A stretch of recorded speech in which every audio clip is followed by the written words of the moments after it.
Welcome back on another new episode on Path to English. Today's lesson is going to be very interesting that we are going to study the most commonly used 18 prepositions of place and movement or direction. Prepositions are very important in English grammar and incorrect use of prepositions may change the meaning of the sentence completely. Therefore, it's much necessary to learn the prepositions. First of all, I would like to say it is not preposition, but it is preposition. Try it yourself. Preposition. Preposition. Well, do you know what prepositions are and why do we use them? Prepositions are used to show relationship between objects, place, and people. That means in English, without the use of prepositions, you cannot even show any relationship between objects, time, place, and people. They are usually short words and they are normally placed directly in front of nouns. Here is a list of the most common prepositions of movement or direction and place. Prepositions of movement or direction is used to show movement from one place to another. These prepositions are most often used with verbs of motion and are found after the verb. Prepositions of place describe the position of a person or thing in relation to another person or thing. The first preposition we are going to study is inside. It is pretty easy that the basketball is kept in the box. That means it is kept opposite of outside. Next, on. The basketball here is seen as a point on a line or on a surface, that it is kept on the box. Next one is above. You'll wonder how on and above can be differed to each other. Let me explain it for you. On is used when an object is placed on the surface of something, but above is used when an object is placed higher than something else. Take a look on the picture. It will make easy to understand. Next preposition is an easier one, that the basketball is kept next to the box. That we can say using near or beside. Under and below. Let me explain these two prepositions which you may feel somewhat complicated.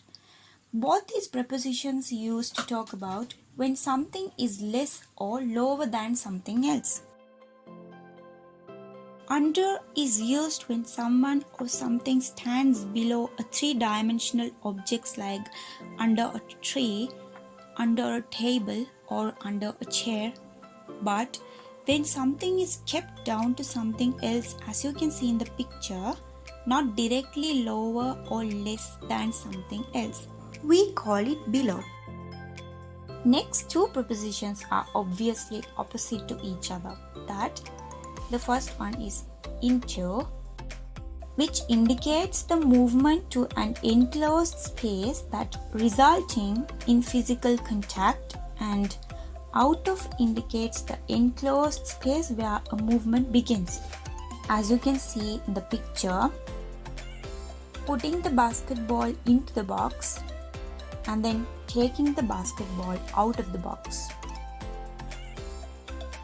Into is to go from outside a space to inside a space, and out of is to go from inside a space to outside a space. The next preposition that we are going to look into is at. Take a look on the picture that the ball is kept at a point that it is attached to the box, that we could say as the basketball is kept at the box. Let's move on to in front of and behind.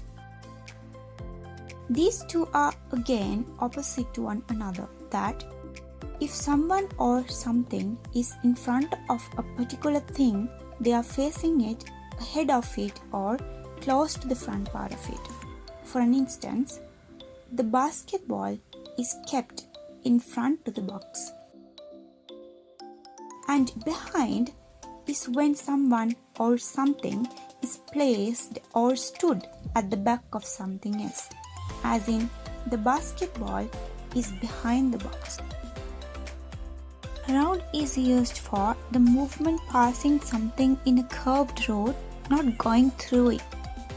Also, it can be used when some objects or people are kept or stood around something. Next, between. When to use between? Between is usually used when something is in the middle of two objects, places, or people. Let's just focus into between and among. Between is usually used when someone or something is in the middle of two objects, places, or people. Whereas among is used when someone or something is in the middle of or surrounded by three or more people or things. Next, we are going to look into the preposition through. Through is used to talk about movement in an area which is accepted to be three-dimensional. That means the movement in one side and out of the other side of something. Along is when someone or something is moving in a constant direction on a more or less horizontal surface, that the movement in a line from one point to another, that the basketball goes along the road. Next, look into the preposition across. Across is the movement from one side to the other side of something, like a river or a road. That you can see in the example very clearly, that the basketball goes across the road. The last one is towards. Towards is used to say in which direction someone or something is going, facing, or looking. As you can see in the picture, that two basketballs are rolling towards one another. So this is the very end of the video. I hope the explanation is clear with you all. Let's meet up on another episode like this.